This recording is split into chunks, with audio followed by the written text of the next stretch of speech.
الحمدللہ رب العالمین والصلاة والسلام علی سید الانبیاء والمرسلین اما بعد فاعوذ باللہ من الشیطان الرجیم بسم اللہ الرحمن الرحیم۔ ناظرین، جیسا کہ آپ کو معلوم ہے کہ آج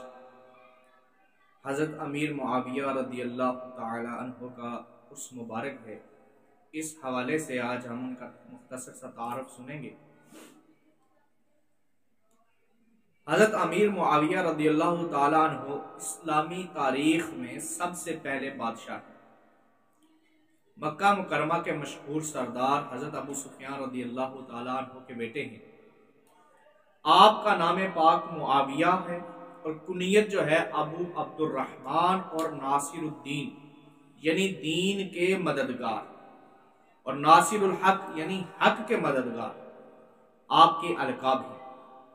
حضرت امیر معاویہ رضی اللہ تعالی عنہ پیارے آقا مکی مدنی مصطفیٰ صلی اللہ تعالی علیہ وآلہ وسلم کے اعلان نبوت فرمانے سے 5 سال پہلے مکہ مکرمہ میں پیدا ہوئے۔ آپ کا قد مبارک دراز یعنی لمبا تھا، رنگت سفید اور خوبصورت، شخصیت روبدار تھی، سر اور داڑھی مبارک میں مہندی لگایا کرتے تھے، بہت حلم والے، بردبار، باوقار، مالدار، لوگوں میں سردار، کرم فرمانے والے اور انصاف قائم کرنے والے تھے۔ علامہ حسین بن محمد دیار بکری رحمۃ اللہ علیہ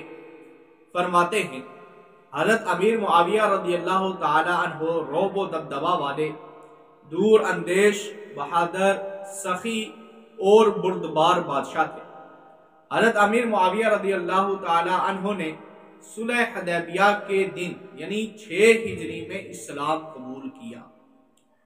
پیارے آقا مکی مدنی مصطفیٰ صلی اللہ تعالی علیہ وآلہ وسلم کے انتہائی باعتماد صحابہ کرام علیہ رضوان، جنہیں حضور اکرم نور مجسم صلی اللہ تعالی علیہ وآلہ وسلم قرآن کریم کی کتابت یعنی لکھنے کی ذمہ داری دیتے تھے، ان میں سے ایک حضرت امیر معاویہ رضی اللہ تعالی عنہ بھی تھے۔ حضرت عبداللہ بن عباس رضی اللہ تعالی عنہ سے روایت ہے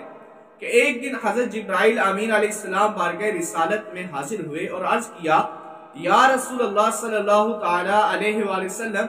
معاویہ کو میرا سلام کہیے، وہ کتاب اللہ یعنی قرآن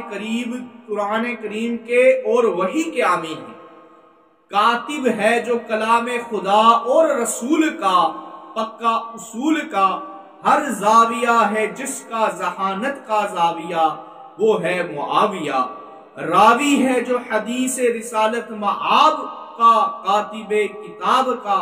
نو کے زباں ہے جس کے فیوز سماویہ، وہ ہے معاویہ۔